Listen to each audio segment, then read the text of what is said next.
প্রয়াত বসিরহাটের তৃণমূল সাংসদ দীর্ঘদিন ধরেই ক্যান্সারে ভুগছিলেন হাজী নুরুল ইসলাম। দত্তপুকুরের বাড়িতে আজ দুপুরেই প্রয়াত সাংসদ। আমরা লোকসভা নির্বাচনের সময় দেখেছিলাম তার শারীরিক কষ্ট, তার নিউমোনিয়া সংক্রমণ হয়েছিল তার, এবং দীর্ঘদিন ধরেই রোগ ভোগেছিলেন তিনি। আজ দত্তপুকুরের বাড়িতেই তার প্রয়াণ। কথা বলবো, জিয়াউল আলম প্রতিনিধি রয়েছেন সঙ্গে। জিয়াউল, এখন কি খবর পাচ্ছি আমরা?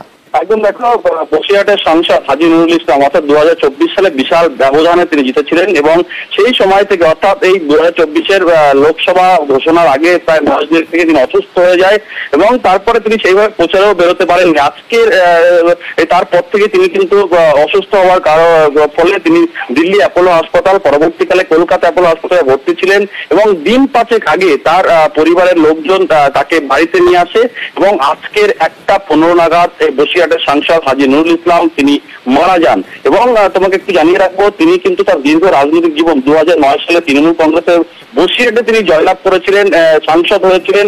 তারপর 2014, 2016 তিনি আবার হাড়োয়া বিধানসভায় তিনি জিতেছিলেন এবং 2009 জঙ্গিপুরে তিনি হেরে গেলেন। তারপরে আবার এবার 2024-এ বসিরহাটে তিনি সাংসদ পদে তৃণমূল কংগ্রেসে দাঁড়ান। তিনি বিশাল ব্যবধানে জয়লাভ করেন, কিন্তু জয়লাভের পরেও তিনি অসুস্থ, অর্থাৎ ক্যান্সার যে রোগ, সেই রোগে তিনি ভুগছিলেন এবং প্রায় 1 সপ্তাহ ধরে তিনি বাড়িতে ছিলেন। আজকে 1:15 নাগাদ বসিরহাটের সাংসদ হাজী নুরুল ইসলাম তিনি বাড়িতেই মারা গেলেন।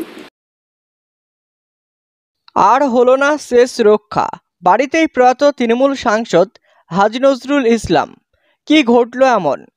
প্রয়াত বসিরহাটের তৃণমূল কংগ্রেস সাংসদ হাজী নজরুল ইসলাম বুধবার দত্তপুকুর থানার বয়রা গ্রামের নিজ বাসভবনেই দুপুর 1:15 মারা যান তৃণমূল সাংসদ। গত 6 মাস ধরে একাধিক শারীরিক সমস্যায় ভুগছিলেন তিনি। দীর্ঘ সময় ধরে দিল্লির অ্যাপোলো হাসপাতাল ও কলকাতার অ্যাপোলো হাসপাতালে চিকিৎসা চলছিল তার। মৃত্যুকালে তৃণমূল সাংসদের বয়স হয়েছিল 61 বছর। লিভার ক্যান্সারে দীর্ঘদিন ধরে আক্রান্ত হয়েছিলেন তিনি। বুধবার দুপুরে নিজের বাড়িতেই তিনি প্রয়াত হন। 2019 সালে তৃণমূল কংগ্রেসের প্রার্থী হিসাবে বসিরহাট লোকসভা কেন্দ্রে দাঁড়িয়ে প্রথমবার জয়লাভ করেন সাংসদ হয়েছিলেন হাজী নজরুল ইসলাম। 2014 সালে জঙ্গিপুরে দাঁড়িয়ে অবশ্য হেরে যান।